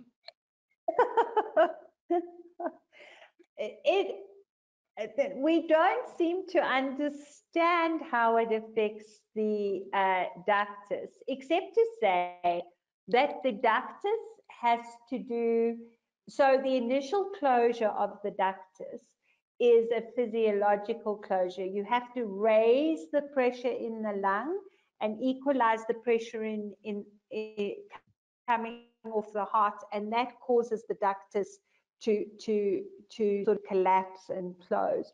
Now, the thought process is that it might relate to the fluid, as well as somehow the blue light affects it. And that's where the theory was, oh, well, let's just cover the ductal area. I don't know how we thought we would just guesstimate the ductal area, but let's see if that closes it. But there is documented evidence that it opens the duct. I am sure that it also has to do with the release of cortisol, because the baby's a bit stressed, and that will cause, because remember it's anti-inflammatory, and remember how we treat adductors. We can either give paracetamol or the use of brufen or indomethacin, which inhibits the anti-inflammatory process. And cortisol also works like that. So it could be, it's probably a combination of all of the above. Great, thank you so much, Linda. There is another question about probiotics. How long would you use this with jaundice infants? So probiotics to me is becoming fairly it's controversial. The research shows that lactase bacillus 1 is the good one to use in neonatal intensive care. The research shows that the baby only needs it to about 34 weeks, and thereafter it doesn't require it. However, in South Africa, there's this whole theory of let's give it forever. Babies in South Africa get probiotic they get sent home with it. I am going to make a blanket statement and tell you that I think that that's often where feed intolerance comes from, because in South Africa, like the rest of the world, if the baby's on formula, they already, most formulas have probiotic in them. And breast milk has a lot of probiotics, so why would you add probiotic? I think it leads to gastro being uncomfortable. And the research clearly shows that it only needs to be given for about 3 days if there is jaundice, because you're hoping that the healthy bacteria, remember that when we spoke about jaundice, we said that conjugation happens in the gut. And that is what we're hoping with an increased flora, there we get it going. So not for too long. And anyway, we haven't covered it here, but it's very important that ongoing jaundice is investigated fully, because ongoing jaundice is usually a diagnosis of biliary atresia. So there is no biliary duct system. By 6 weeks, these children are in liver failure. And the best time to do a Kasai procedure, which is where we try and fix the circulatory problem, is before 4 weeks. So jaundice on an ongoing basis needs to be investigated. Great, perfect. Thank you so much, Linda, for this very in-depth answer to the question and giving your opinion on this. So far, we have not received any further questions. So for those of you who do still have questions, please type them into the question box. Otherwise, you may follow the links that Linda has shared for further details. And now I would like to switch to the hands-on demonstration of some of the equipment that can help screen for jaundice and also can help with treatment of jaundice. What I would like to talk about today is the transcutaneous bilirubinometer that Linda has also mentioned in her lecture, and also the phototherapy light to treat jaundice. So basically in her lecture, Linda has mentioned that the gold standard for screening for jaundice is still the blood test. So obviously in the clinical routine, we follow the following protocol. So after the 24 hours, we perform the first blood draw, and then based on that, we would make a decision to continue with the blood draws, especially for the critical babies. However, there is an alternative way on how we can screen for jaundice non-invasively. And we have this solution, which is called GM105. So I think before I go into the details of the GM105, we need to distinguish a few differences between the TSB, the total serum bilirubin, and the TCB, transcutaneous bilirubinometry. So the TSB is obviously a blood test. So we are directly measuring the amount of bilirubin in the blood. And that's why it still remains as a golden standard for diagnosis of jaundice. The non-invasive devices, the TCB devices, bilirubinometers, they use a little bit a different technique.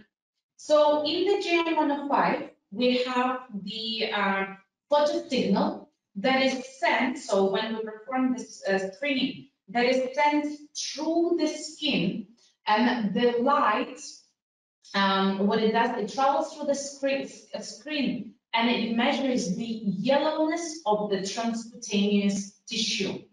So we are not looking at the exact bilirubin in the blood.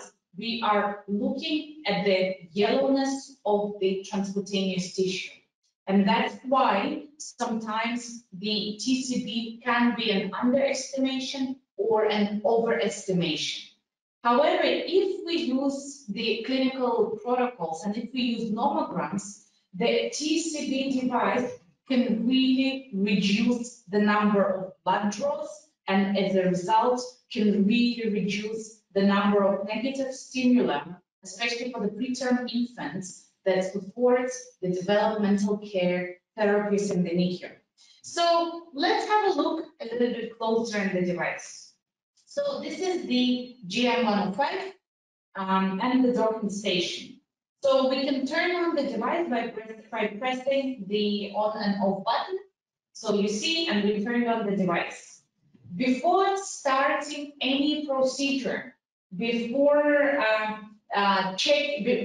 basically starting the operation of the device, what we need to do, we need to check if the device is still calibrated and it is still within the ranges that are measured here. So basically, once a day before starting the rounds, we need to perform the checker procedure. So we place the sensor probe on the checker, and then we get the readings. So you can see here, yeah, that's the reading. So you can see the readings for this checker probe, and then we can compare the readings on the top of the cap here. So as long as the readings are within the ranges that is measured here on the cap, the device is operational. So the way the GM105 can be used, you see that we have the barcode scanner. So basically, we can scan for the patient ID, and then it will be automatically populated, and you can also scan for the nurse ID. And if you don't have barcodes for the nursing ID, you can skip that step, but you will need to manually put in the patient ID. So we can perform, we can store up to 100 patient IDs, and we can store up to 3 measurements per patient. So we're looking at 300 measurements. So basically, your entire patient population can be measured with the same device, and you can keep the measurements within the memory of the device. So how do we perform the treatments? How do we perform the screening for the jaundice? We have an option to either use a single measurement, so just one measurement, or we can have the choice of having an average between 2 to 5 measurements.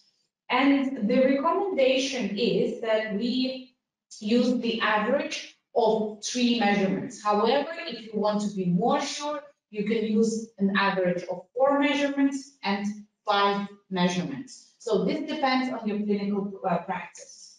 So now you can see I can go into the measurements. So I can press on measure and baby ID, obviously because I don't have the baby ID. So I can just key in and I can put in the number and then I press OK. So now we are ready to perform the measurement because we have the green light. So how is the measurement done? Most importantly is that you have 90-degree position on the skin level of the baby.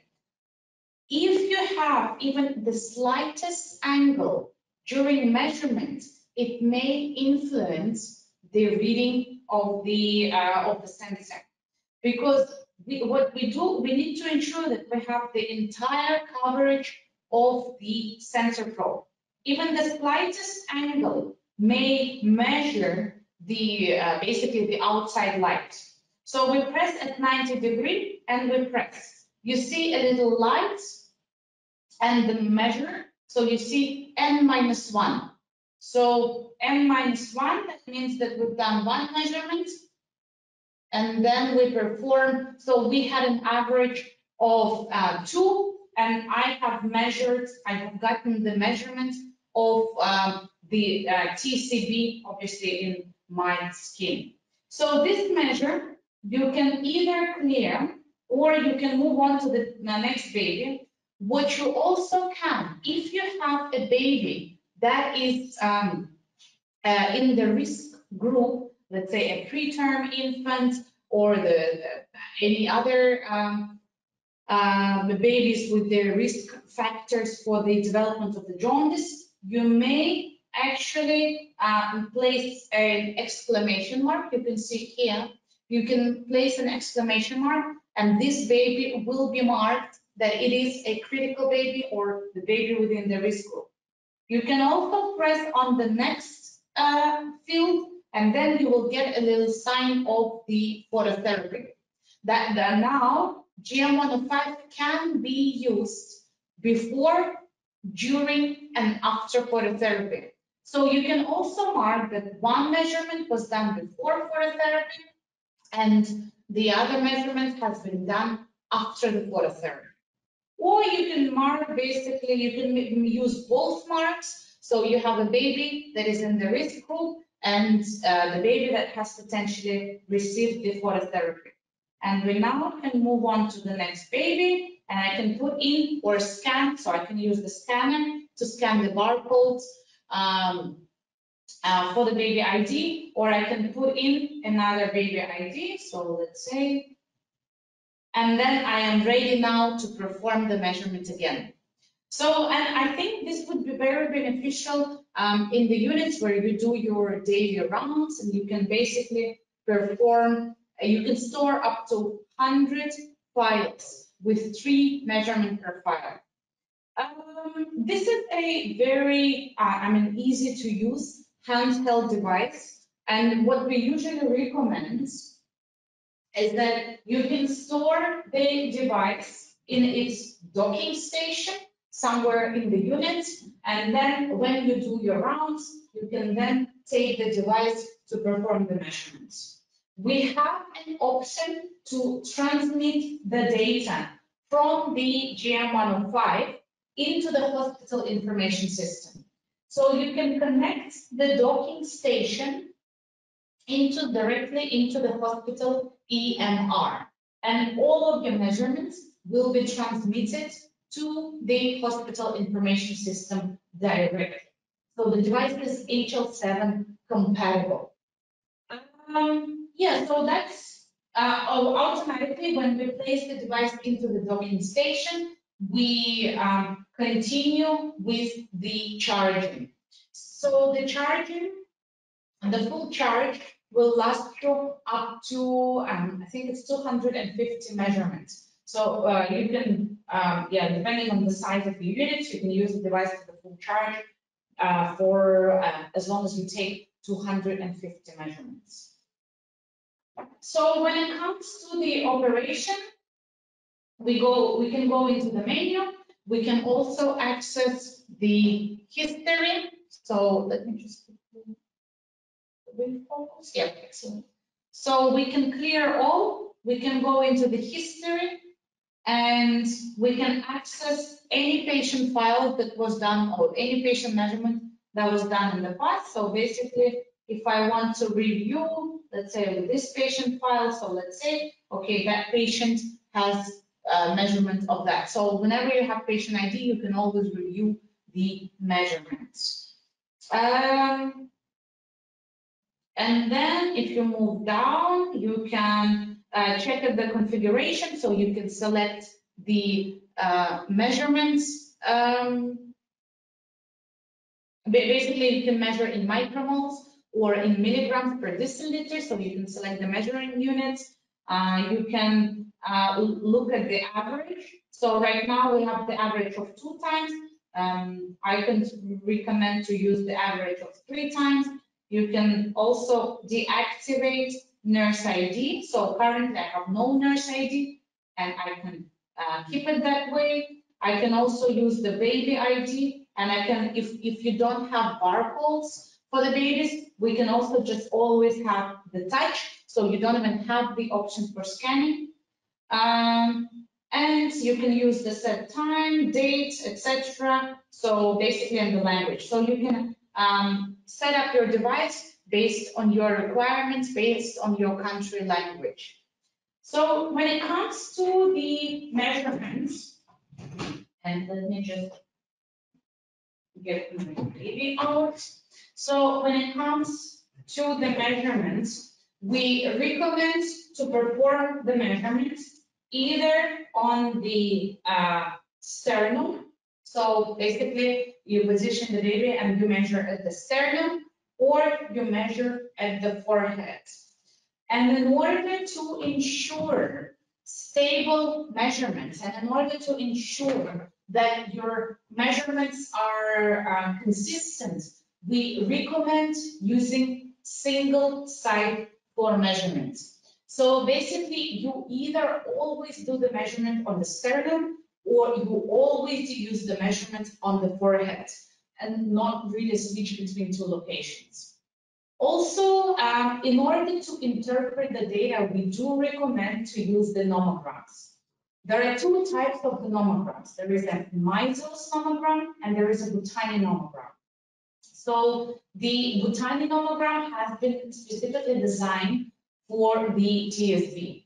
And measles has been specifically designed for the TCB. However, in order to reduce the complexity, we can use a single nomogram, the Butani nomogram, and then you basically look at the gestational age, so the hours after birth. You look at the measurements of the TCB and TSB. So there's a parameter, one side for TCB, one side for TSB. And then you would plot the dots on this nomogram to see if the baby is developing jaundice and whether the baby is in the high risk zone. So without nomograms, it's rather difficult to interpret because, as Linda was saying, jaundice is peaking on the 3rd to 4th day after the birth. So, and depending on the age after birth, we would then make a decision if the baby is within the high risk zone or the lower risk zone. And it's also very important to look at the trends. If, let's say, at 24 hours, we already see that the baby is in the high risk zone, then we don't need to wait for 3 days for the jaundice to peak. If the baby is clearly jaundice and you can see it on the nomogram in the high risk zone, then we can already start with the phototherapy treatment earlier. So this is when it comes to the screening. We have to remember that the screening device, the GM105, the TCB measured measurements, is not the replacement for the blood test. Blood test is still the golden standard for diagnosis of jaundice. However, what GM105 can help with is to reduce the number of blood draws. Obviously, reducing the negative stimulant and thus reducing, supporting the developmental care therapists. So once we have screened our baby for jaundice, we of course, and once we have a confirmed diagnosis of jaundice, we need to start with the phototherapy. And Linda has already explained in a lot of details when it comes to the specifics of the jaundice treatment. There are 3 important parameters. There is the irradiance, or so to say, the intensity of the light. There is the wavelength of the light, and there is the surface area coverage.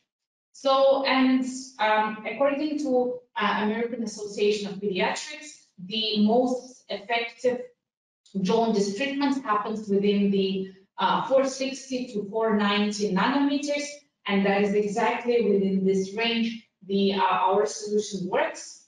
And when it comes to the irradiance, the minimum irradiance that is required to treat jaundice is 30 micromole per milliliter.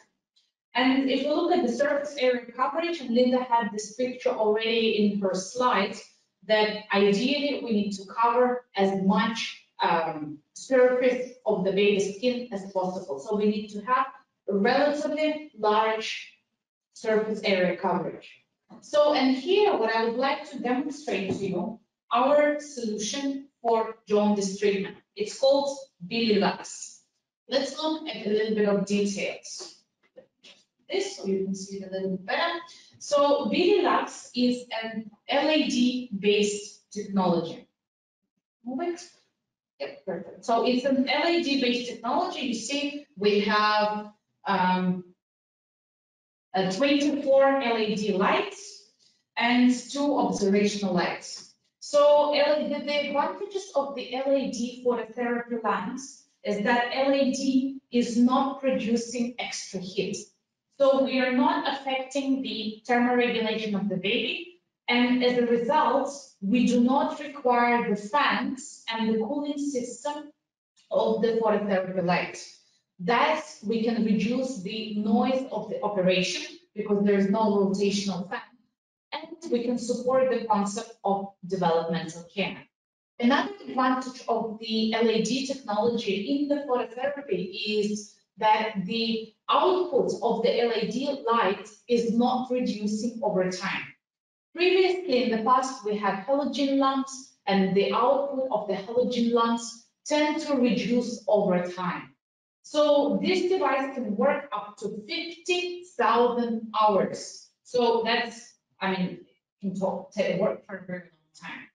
So, and as you can see, it's a very simple solution. So it can be positioned on the trolley. So on the trolley, like we have it here, for easier positioning. So we can position that on the trolley depending on the unit requirements. So you can rotate the phototherapy light around your wheel, that's perfect. We can position on the arm on the incubator. So we can use the same arm and position it on the incubator. And what else we can do? We can just have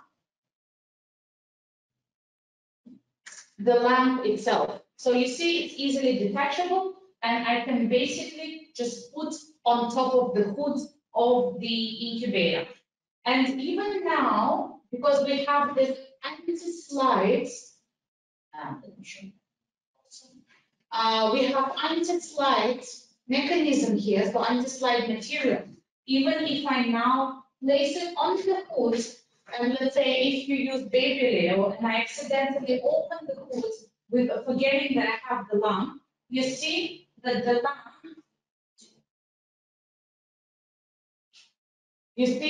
lamp will stay on top of the hood, so it doesn't slide.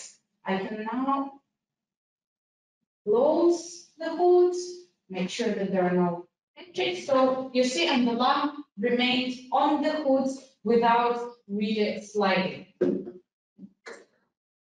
So let's have a look at the operation of the lamp. So as I was saying, it's an LED technology and it's very easy to use. So we can basically press on and we start the operation. You have a little window here that shows you the duration of the therapy. So you can monitor how long the therapy has been performed per baby. And you also have 5 steps of adjusting the irradiance.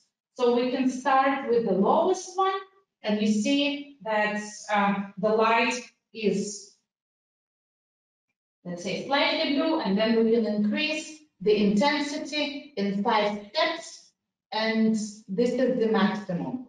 So if we place the lamp on the hood, you can see here that even at the distance of approximately, I would say, 60 centimeters, we still have quite high intensity inside the baby's compartment. So in order to stop the therapy, you can press the pause button. So you can press the pause button. You can reset. So if you're finished with the phototherapy, you can reset and start from the beginning. Or if you're pausing it and for observation, you can continue with the therapy. You also have an option to activate the observation light. So you see here, we have 2 also LED lights that add the white color to the phototherapy. So, so we've covered 2 topics. We've covered the wavelengths of the phototherapy lights in the BD-Lux, and we've covered the irradiance. So we have 5 steps of increasing the irradiance. How about the surface area coverage? So if we look, for us, most important that the phototherapy light would cover the entire surface of the incubator, or at least the part where the baby lies. So obviously, depending on the distance, we can cover different surface areas. And interestingly enough, last week there was a new publication done where they compared various manufacturers of various phototherapy lights, and they have discovered that Benelux has the largest surface area coverage when it comes to the effective phototherapy. If for those of you who are interested, we can share the link to the article and you can have a look at it for yourself. But they compared a few manufacturers and they measured that the Benelux was offering the best surface area coverage. However, there's a challenge because we don't really know. So if we activate now the phototherapy, now I'm at the highest, and let's say if I'm at level 2, I don't really know how much irradiance we are giving to our baby. So let me just put the baby back. So we don't know how much irradiance we're giving to the baby. And we have a solution for that. And the solution for that is basically radiometer. So a radiometer can be connected using the USB connector here from the back of the device. You connect it to the Benelux and you can measure the irradiance level of the phototherapy. So let's have a closer look. Let me just turn it back to you, to the front. So you can clearly see it. So you see now, let's say we want to perform the irradiance. So now you see the radiometer is outside and we have 1.2 microwatts per square centimeter. So now the light is obviously not optimized. So let's put it back in a little bit into the baby compartment. So even now, when the light is not fully optimized, I put the radiometer onto the baby surface and we see, okay, now the radiometer measures at 5. So this is still not enough. Let's increase to the maximum output. Let's see now. Okay, now we are at 33, and you see the lamp is not really properly positioned. So the lamp is on the side. Let's have a look when the lamp is positioned correctly. So let's say if the lamp is positioned correctly onto the baby compartments, if we measure now, we are reaching at almost 71 microwatts per square centimeter. So, and now we can of course reduce the output a little bit if we're targeting at about 30. So now we are targeting the right irradiance. So having the possibility to measure the irradiance will help you optimize and make the phototherapy more effective. And the advantage is that these radiometers, I was saying, can be connected using a simple USB connection. So you don't have to have a radiometer per each lamp. You can have one per unit, and you can connect this if you have multiple lamps in your unit, Benelux. You can connect it and measure the irradiance at the patient's side compartments. Also, from the operational perspective, we have the total duration of the phototherapy. So currently we are at 12 hours and the total number of operation is 50,000 hours without any replacements needed. So yeah, this is when it comes to the phototherapy treatment. And basically, as I would mention as a recap, the 3 key parameters are important. The wavelength of the phototherapy, and I think Linda has mentioned that the most effective light that is suitable for treatment of jaundice is the blue light. So we need to be within the specified wavelength of the light. It's the irradiance, and we now have the possibility to measure the irradiance using the radiometer, and the surface area coverage. So that is also a tick mark for Benelux, because recent study has indicated that that Benelux has the largest surface area coverage. So this is basically just a short introduction into the Dräger solutions for the jaundice treatment and screening and treatment. So we're talking from screening to therapy. So now I would like to open the floor for your questions and see if you have any clinical questions related to Linda's presentation, or if you have any questions related to the equipment. So we have received a few questions. Okay, so the question is, how effective is it with infants below 34 weeks? And I assume this question is related to the GM105.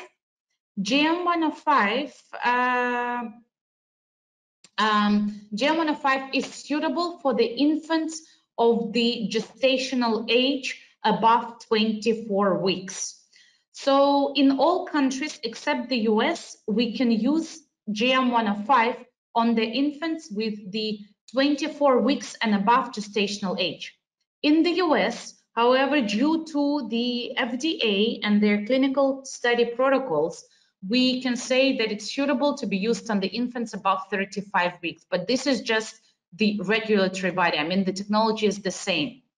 And it is very effective in all infants with all gestational ages. We actually have a detailed study tool where we have combined studies on different skin colors, on different races, on different gestational ages.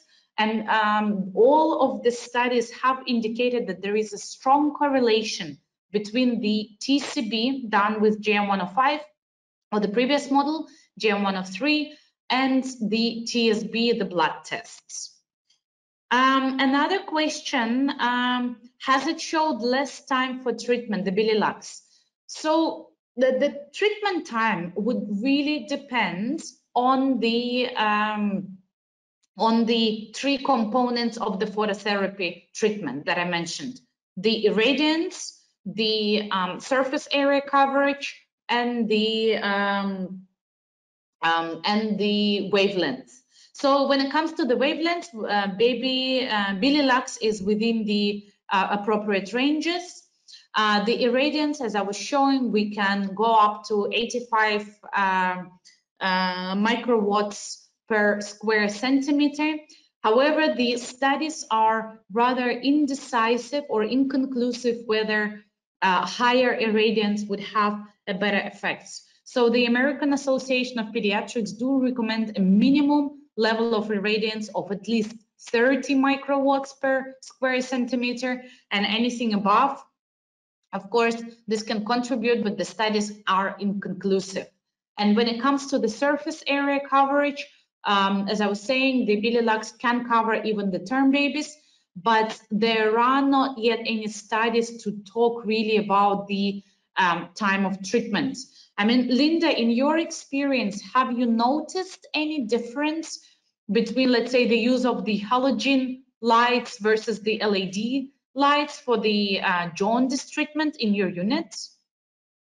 Yes, the LED lights are far better and of superior quality, because what happens with the halogen lights is they become weaker over time, and many units don't actually have a light meter.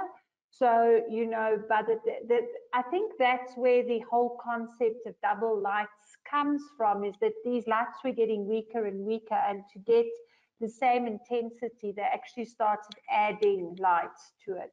So in the units where there's still a fair amount of halogen lights, it's not as effective as the LED lights, definitely not. Thank you, Linda. There is another question. Can we see the previous slide, second last? So I think, Linda, that might be for you. I'm going to make you a presenter. And if you can show your presentation, there was a second last slide. Let us have a look.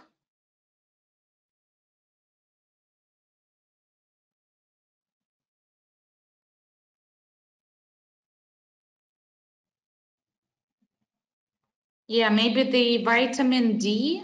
Let us check if that was the vitamin D slide. Okay, so I think we need to wait a little bit till the participant asks the question. So yeah, so Linda, you were talking about the role of the vitamin D here when it comes to the endocrine system. So maybe you can just quickly summarize again the vitamin D slide. So vitamin D plays an exceptionally essential role in within the neonatal and infant period. It's not shown to reduce BPD, bronchopulmonary dysplasia. However, it has been shown to prevent asthma. It also is involved with allergies and atopic disease, the skin. So preemies generally do not develop eczema because of the early keratinization of their skin. Eczema is also linked to late solid feeding. So previously there was this whole idea, and the World Health Organization is still talking about starting solids at 6 months corrected.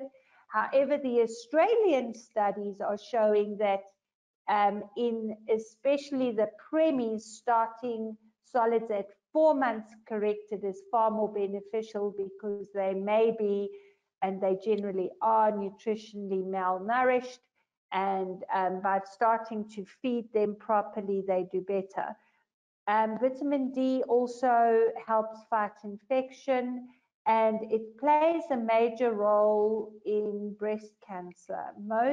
But they're not sure how it plays the role. They talk about the chicken or the egg, which came first, but most ladies presenting with breast cancer actually have low vitamin D levels. And it plays a significant role in repeated septicemia. So those are what the studies have shown in vitamin D at this stage. The RSV infections is linked to vitamin D, and those of you who have been involved with COVID will also know that vitamin D has been shown to play a significant role there as well, that patients with higher vitamin D levels do better than patients with lower vitamin D levels. I hope that helps. Thank you, Linda. And if you can also show the next slide with the links that's of your presentation, where you referred the participants to some of the links of the important, this one, basically the suggested readings. So this suggested readings list is going to be included in the slides that you're going to receive after the webinar. So once the webinar is completed, we are going to upload the recording on YouTube, and we're going to share the recording and the slides via the email. So stay tuned to this. Linda, there is a very positive feedback for us. Excellent presentation. So great work. And so far, there hasn't been any further questions. So if you don't have any more questions, I would like to thank you all for attending the webinar today, for staying with us. And you can always reach out to Linda or to myself for further webinars. We will have the final webinar of the year and of the program. The webinar is currently scheduled on December 8th at 11 a.m. Dubai time, so which is 1 p.m. South Africa time. And the webinar is about neurological system and developmental care. So we will share the details of the webinar in the email as well. Hope to see you there because it's going to be the closing of the digital neonatal nursing course. And again, another reminder that we are planning to have the World Prematurity webinar on November 18th.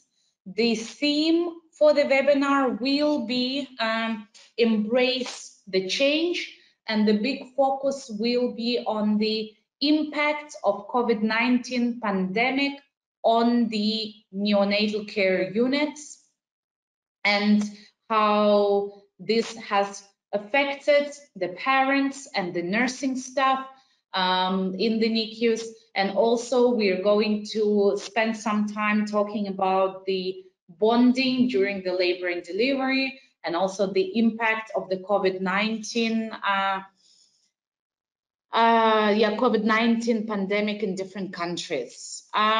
So when as a closing statement, so for those of you who have attended one or more webinars of the digital neonatal nursing course, you will receive certificates. If you attended just one, we will receive the certificate for that one session. If you have attended all the webinars, you will receive the certificate to confirm that you have attended the complete neonatal digital nursing course.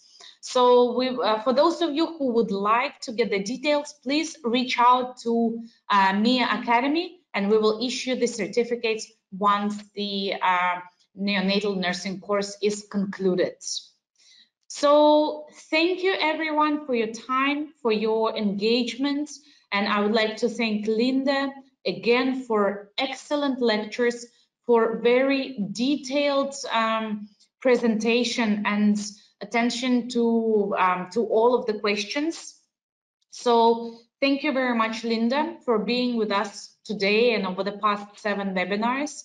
And I hope to see you all on December 8th for our final session. So with that, I'm closing the session. I would like to wish you a great day or evening, depending on your time zone, and we shall speak soon. Thank you and goodbye.